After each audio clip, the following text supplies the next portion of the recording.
5 at Belmont jumps at 2:22. It's the Privé Fashion Platform handicap over 1,200 metres. And we haven't seen this horse trial, so we'll have a look at the first up performance of last preparation of Little Fish.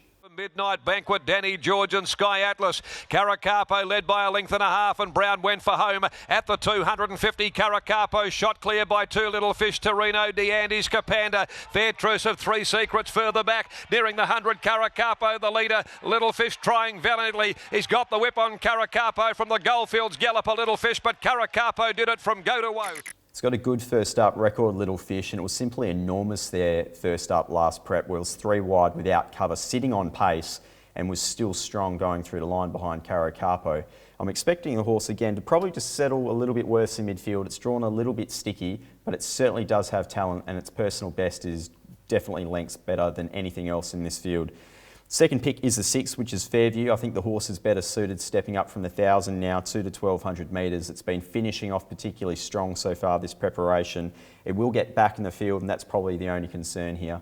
Third pick is the 1, which is Moshard. Again, another horse who will settle back. I'm not exactly sure Gate 1 as a result is entirely suitable, but it does have claims, especially if you can get that split in the straight. Fourth pick is the 4, Spillanova, who's trialled well 2 times so far this preparation. It should be able to bounce across from Gate 10, and if it's allowed to just bowl forward and find the fence, it might be tricky to run down. On top in race 5 is 2 Little Fish from 6 Fairview, 1 Moshard and 4 Spillanova. First leg of the quaddie is race 6 at Belmont, jumping at 3:03, the John Martino 90th birthday handicap over 2,000 metres. And we'll have a look at the most recent performance of the 15 Zaratite. More than a length clear, I'm a Love Man, just elated. Royal Strata letting down. Now where's Zaratite? Going for a split back inside of them. He's winding up now as Royal Strata reaches the lead. Here comes Zaratite. Here comes the Wizard. 150 to go. He boots Zaratite away. He's drawn clear from Royal Strata, and the Australian riding record is for W. Pike. Comes away. Zaratite beat Uncle. It is the first emergency in this field, Zaratite, so if it gets a run, I'm keen that the horse should be suited by the map. It doesn't look like it'll be getting back as far as some of its rivals, but it's also just been running very consistently and improving with every start so far. Certainly if the track is still a little bit soft, that will also suit, but the last 4 ratings the horse has produced would all very much be suitable here.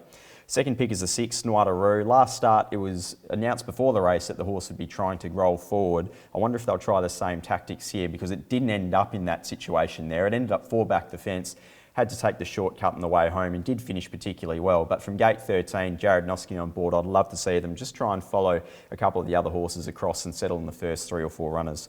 Third pick is the 5, Mr. Albie. It got a really slow race there last start, which I think was suitable, just given the fact the horse had been in a few brutally run races prior, but it does look to settle again prominently from the inside draw.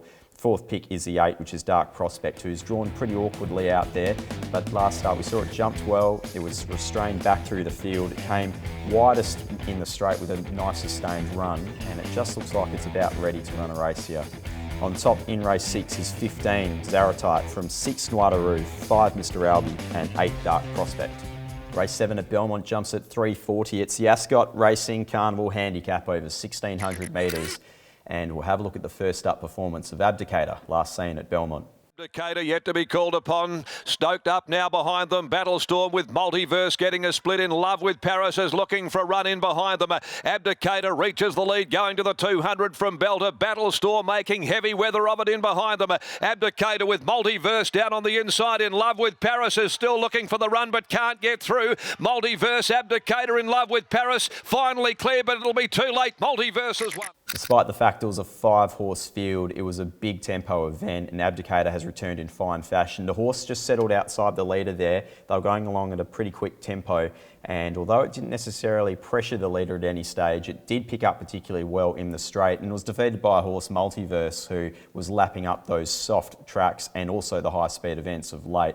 So I think Abdicator stepping up in distance. It's drawn to basically lead this event. There's not a whole heap of speed in this race. It should be able to control and dictate this race, so I'm pretty keen on its chances. Second pick is the 11, Mycroft, who looks better suited stepping up in distance. I thought it was a good run there first up. It was restrained a bit early, didn't really get clear until the last 200 metres, but went through its gears late, attacking the line. Third pick is a 13, No Saying It. Its best figures last prep with third up.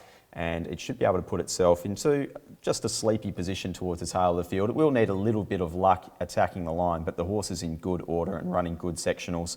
Fourth pick is a 4 Double Digit, who jumped well their last start, managed to put itself into a prominent position, waited for the split, and when it got it was really strong late. It will probably end up being, again, more forward in this event, possibly outside the leader or one out, one back. On top in race 7 is 3 Abdicator from 11 Mycroft, 13 No Sayin' It, and 4 Double Digit.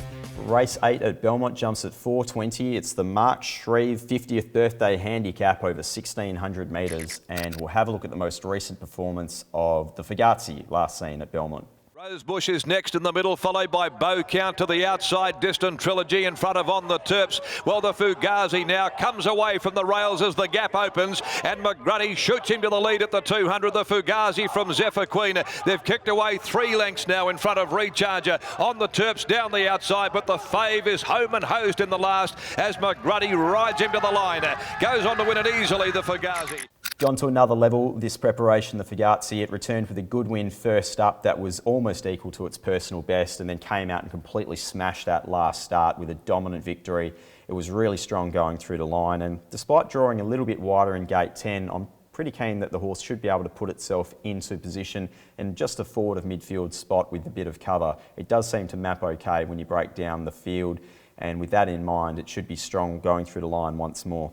Second pick is the 1 Ravelli, who is probably going to be settling back in the field, although having said that, there might be a few horses behind it this time. Rather than settling last, it might be just worse in midfield. It has a good second up record without winning, but again, if there's strong tempo, it's definitely a horse that will appreciate it. Third pick is the 5 in Snow Chino. The horse itself has been running in great order. If there's any soft part of the track, it will certainly appreciate that. Should put itself into the race from gate 2, but I'm not expecting it will lead like last start.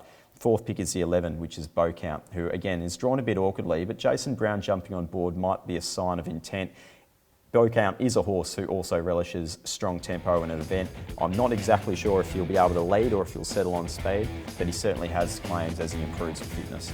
On top in race 8 is 6 the Fugazi from 1 Ravelli, 5 Snow Chino, and 11 Bow Count.